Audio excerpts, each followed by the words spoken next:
हम अक्सर उन्हें इस्लाम डेप्थ में समझा रहे होते हैं, दीन की बात कर रहे होते हैं, कुरान और हदीस बता रहे होते हैं, लेकिन वी डोंट रियलाइज़ कि उनके बेसिक कॉन्सेप्ट्स ही ठीक नहीं।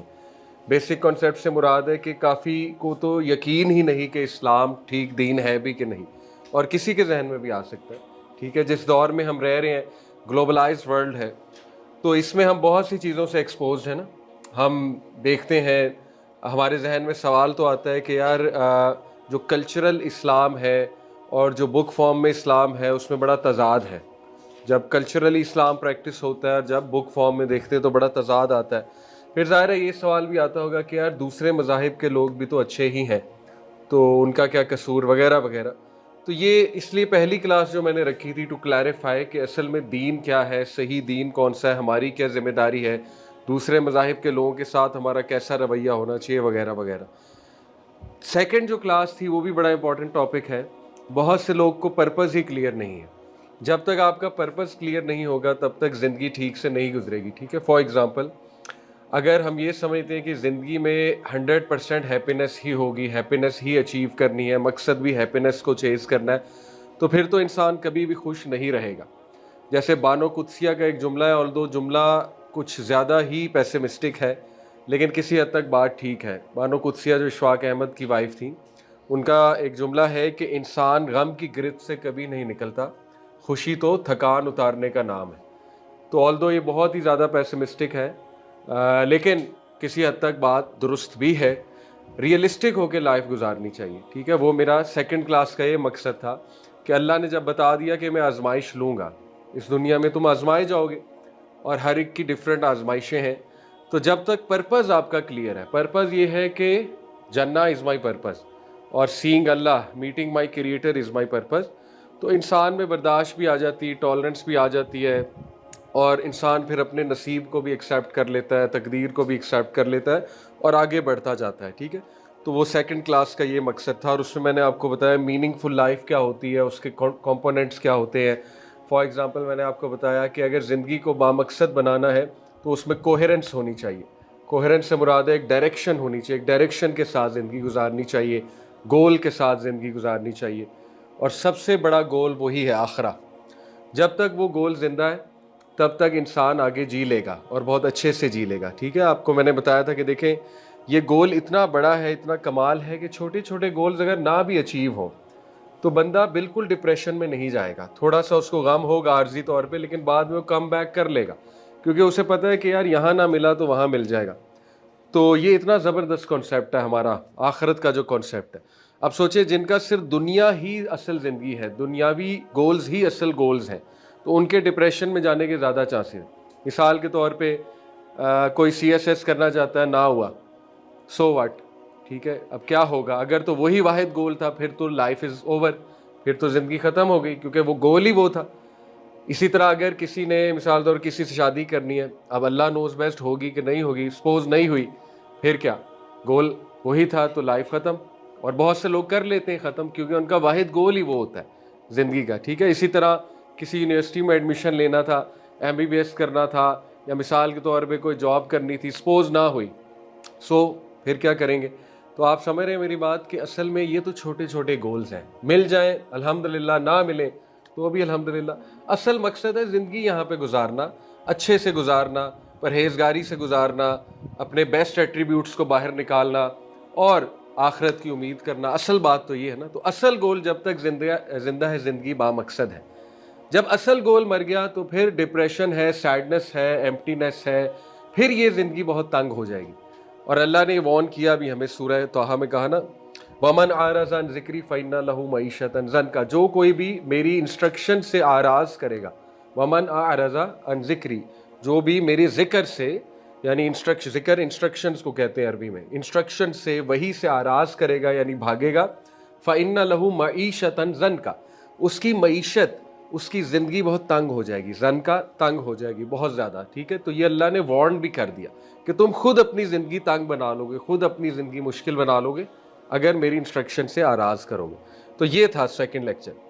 थर्ड लेक्चर है कि अब वो ट्रेड्स क्या होने चाहिए जिससे ज़िंदगी खूबसूरत गुजर सके, किरदार में वो क्या हमारे एट्रीब्यूट्स होने चाहिए, और that's why the best character आज के लेक्चर का नाम है सबसे पहले मैं आपसे पूछना चाहूँगा, पहली तो बात ये समझ लें कि एजुकेशन का अवलीन मकसद है कैरेक्टर बिल्डिंग। ये बहुत क्लियर होना चाहिए आपको, ठीक है। और आज इस मकसद से हम हट गए। एनीवे ये एक अलग टॉपिक है। और पेरेंटिंग का भी असल मकसद ये है, इसको समझ लें, बहुत ज़रूरी है, ठीक है। शादी और पेरेंटिंग का मकसद ये है कि अगली जनरेशन में अच्छा कैरेक्टर इंस्टिल करना, ठीक है। अब सोचें, ये जब मकसद जहन में होगा तो शादी का कॉन्सेप्ट भी चेंज हो जाएगा और पेरेंटिंग का कॉन्सेप्ट भी पूरा चेंज हो जाएगा। तो इसलिए ये मकसद बहुत ज़रूरी है कि अपने बच्चों में, अपनी अगली नस्ल में अच्छा किरदार इंस्टिल करना और अच्छे औसाफ इंस्टिल करना। आपने अक्सर देखा है कि फैमिलीज़ कुछ ऐसी होती हैं जो नोन होती हैं, वेल नोन होती हैं कि इनका किरदार बहुत कमाल है, होता है ना ऐसे। ये वो फैमिलीज़ होती हैं जिन्होंने वर्किंग की होती है, जिन्होंने विजन के साथ जो है वो ज़िंदगी गुजारी होती है। नबी सल्लल्लाहु अलैहि वसल्लम का अगर आप शजरा नसब निकालें तो तमाम के तमाम लोग कमाल थे, तमाम के तमाम लोग। मैं आपको मिसाल देता हूँ, नबी सल्लल्लाहु अलैहि वसल्लम के शजरा नसब में जितने लोग हैं इस्माइल अलैहिस्सलाम से लेके आगे तक, वो सब फिलंथ्रोपिस्ट थे, सब लीडर्स थे, सब कमाल कैरेक्टर के लोग थे, सॉलिड लोग थे, करेजस, बहादुर। एक मिसाल लेता हूँ, हाशिम का नाम आपने सुना होगा, बनु हाशिम है जिनसे, ठीक है। ग्रेट ग्रेट ग्रेट ग्रैंडफादर है प्रॉफिट सल्लल्लाहु अलैहि वसल्लम के। हाशिम जो थे, he was the first person in Mecca जिन्होंने फलाही काम मक्का में शुरू किया था, पहला ऑर्फनेज खोला था, ठीक है। और पहला उन्होंने चैरिटी सेंटर खोला था गुरबा के लिए। मक्का में बहुत ड्राउट, बहुत फैमिन और बहुत जो है वो पानी की किल्लत थी, क्योंकि जमजम का कुआं तो बाद में दरियाफ्त हुआ ना, अब्दुल मुत्तलिब ने दरियाफ्त किया। जमजम का कुआं बीच में गुम हो गया था, उसके बाद अब्दुल मुत्तलिब ने, जो नबी सल्लल्लाहु अलैहि वसल्लम के दादा थे, उन्होंने दरियाफ्त किया था जमजम का कुआं, ठीक है। तो हाशिम जो थे, इन्होंने 2 सफ़र रखे थे, एक विंटर में, एक समर में, जिसका कुरान में कहाँ जिक्र है, ली इलाफी कुरैश इलाफिम रिहलतश्शिताई वस्सैफ। अल्लाह ताला कुरैश को अपनी फेवर्स याद करा रहा है कि याद करो कुरैश वालों कि मैंने तुम पे करम किया और तुम्हारे जो 2 सफ़र हुआ करते थे, एक विंटर्स में और एक समर में, सूरह कुरैश में इसका जिक्र है, ठीक है।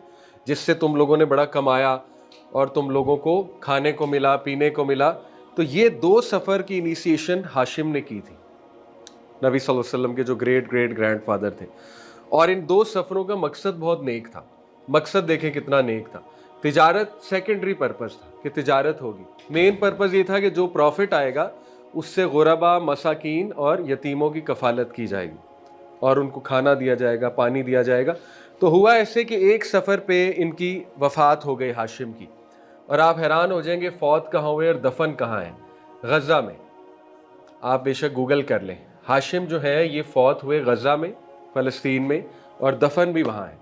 तो अब यहाँ से अंदाज़ा लगा लें गज़ा की सरज़मीन हमारे लिए कितनी इंपॉर्टेंट है, जहाँ पे इस वक्त जो है वो क्या हो रहा है हमारे सामने, ठीक है। एनीवे, मैं आपको बता रहा था कि जितने कमाल लोग के आप शजरा नसब को निकालें तो आपको उनमें किरदार कॉमन नज़र आएगा कि किरदार बहुत कमाल का था, इसीलिए आज उनकी गुड रेपुटेशन जारी है। आप देखें, हज़रत इब्राहिम के बारे में अल्लाह ने कहा कि इब्राहिम को हमने हसना अता किया। हसना क्या है? जो हम दिन रात मांगते हैं, रब्बना आतिना फिद दुनिया हसना व फिल आखिरती हसना वकीना अज़ाबन नार। अब सोचने की बात है, दुनियावी एंगल से देखा जाए तो उनके पास क्या था, इब्राहिम सलाम के पास दौलत तो इतनी को ख़ास नहीं थी। दूसरा, दुनियावी तौर पे मुश्किलात भी बहुत थी, अल्लाह ने बहुत टेस्ट किया उन्हें, यानी वालिद के साथ नहीं बन सकी, वालिद ने निकाल दिया, हिजरत की, सफ़र बहुत किया, फिर बच्चा था छोटा इस्माइल, उसको कहा अल्लाह ने कि ज़िबा करो, बहुत मुश्किल टेस्ट है, ठीक है। फिर औलाद काफ़ी देर बाद दी अल्लाह ने, 86 साल में पहली औलाद हुई, उसके बाद सेकंड औलाद। तो दुनियावी एंगल से देखा जाए तो हम कह सकते हैं कि यार ये तो मुश्किलात ज़्यादा नज़र आ रही। हसना कहाँ पे है? हसना है गुड रेपुटेशन, ठीक है। हसना की अगर सही आप तशरीह देखें, वो है ये गुड रेपुटेशन। आज दुनिया इब्राहिम को जानती है अलैहिस्सलाम को, और ना सिर्फ जानती है, सलाम करते हैं, कमा सल्लैता अला इब्राहिम। ये होता है हसना, ठीक है। दुनिया में हसना गुड रेपुटेशन है। गुड रेपुटेशन उसी को मिलती है जो किरदार में अच्छा है। हो ही नहीं सकता किसी बुरे किरदार वाले को गुड रेपुटेशन मिल जाए। आर्जी तौर पे लोग उससे डरेंगे, उसकी पावर की वजह से। जैसे वो मरेगा तो उसके बारे में बातें शुरू हो जाएंगी, ठीक है। तो ये मांगना चाहिए अल्लाह से अच्छा किरदार। इसीलिए ये हदीस बहुत खूबसूरत है। लेट्स स्टार्ट विद दिस हदीस। प्रॉफिट सल्लल्लाहु अलैहि वसल्लम ने कहा, the best of you are those who live the longest and are the best in character. इससे साबित होता है कि जब भी लंबी उम्र मांगे अपने माँ बाप के लिए, अपने लिए, तो साथ में अच्छा अखलाक और अच्छा किरदार भी मांगे, क्योंकि इसके ऑपोजिट बात भी दुरुस्त है, वो इसी हदीस का हिस्सा है। The worst of you are दोस्त, तुम में से बदतरीन वो हैं जिनकी उम्र लंबी है और वो किरदार में बहुत बुरे हैं, क्योंकि ऐसा इंसान जो है वो फिर बहुत ज़्यादा करप्ट होगा, बहुत तहलका मचाएगा, दुनिया में बहुत फितना मचाएगा। तो लंबी उम्र जब भी मांगे तो अच्छा किरदार भी अल्लाह से मांगे, ठीक है। बहरहाल आप मुझे बताएं कि गुड कैरेक्टर में क्या क्या एट्रीब्यूट्स आते हैं। Let's know about your answer. जी ठीक है। इंटेग्रिटी क्या होती है? How do you define integrity? आसान अल्फाज में इंटेग्रिटी क्या है? कोई और डिफाइन कर दे। कहते हैं ना Quaid-e Azam was a man of integrity. इसका क्या मतलब है इंटेग्रिटी का? ऑनेस्टी, ट्रस्ट वर्दीनेस तो समझ आ गया, इंटेग्रिटी क्या होता है? ठीक है, ज़मीर, ओके, और कुछ? सही। इंटेग्रिटी इन शॉर्ट, ये आंसर्स ठीक है, लेकिन ये कि टू बी प्रिसाइज, इंटेग्रिटी होता है कि अपने रूल्स पे पक्का होना, जो आपके रूल्स हैं उन पर पक्का हो जाना, ठीक है। और कुछ एट्रीब्यूट्स आपके जहन में आते हैं? रिस्पेक्ट, गुड जी। अच्छा किरदार, एक ऐसे मैंने पढ़ा था ए लेवल्स में, गुड कैरेक्टर बिल्डिंग के ऊपर। उसमें उसने ऑथर ने बड़ी ज़बरदस्त बात की थी। उससे कहा था कि अगर किरदार सिर्फ ये चीज़ें हैं ना, ऑनेस्टी, पंक्चुअलिटी, इंटेग्रिटी, क्योंकि हमारे जहन में सबसे पहले यही नाम आते हैं। ये नाम इसलिए आते हैं क्योंकि हम एक कॉरपोरेट वर्ल्ड में रह रहे हैं, ठीक है, एक कैपिटलिज्म की दुनिया में रह रहे हैं, जिसमें मेन मकसद हमारा बना दिया गया कॉरपोरेट की जॉब करना। तो जाहिर है इसीलिए हमारे जहन में सबसे पहले वो जॉब रिलेटेड एट्रीब्यूट्स आते हैं कि ऑनेस्ट होना जॉब पे, और इंटेग्रिटी वाला होना बहुत ज़्यादा, और पंक्चुअल होना। ये बिल्कुल है, इसमें कोई दूसरी राय नहीं, ये बहुत ज़रूरी एट्रीब्यूट्स हैं। लेकिन उससे बड़ा ज़बरदस्त पॉइंट कहा, उससे कहा कि अगर तो सिर्फ यही है तो हिटलर जो है वो सबसे ज़्यादा कैरेक्टर का अच्छा था, क्योंकि वो ऑनेस्ट भी बहुत था, वो पंक्चुअल भी बहुत था, और उसमें इंटेग्रिटी भी बहुत थी। यानी जिन लोगों ने उसको पढ़ा है तो वो कहते हैं वो रूल्स का बहुत सख्त था और पक्का था। इसी तरह उसकी आर्मी, वो भी दुनिया की सबसे अच्छी कैरेक्टर वाली थी। अगर तो यही एट्रीब्यूट्स हैं, लेकिन उनमें मिसिंग क्या था? एम्पैथी। साबित हुआ कि सबसे अव्वलीन कैरेक्टर एम्पैथी है, कैरेक्टर का ट्रेट, ठीक है, क्योंकि एम्पैथी इंसान को इंसान बनाता है। अगर एक बुरा इंसान पंक्चुअल है, ऑनेस्ट है, इंटेग्रिटी वाला है, तो आप सोचें वो क्या तबाही मचाएगा, ठीक है, क्योंकि वो जैसे Iblis is very honest, very punctual, ठीक है, और बहुत ज़्यादा मुस्तकिल मिजाज, वेरी कंसिस्टेंट।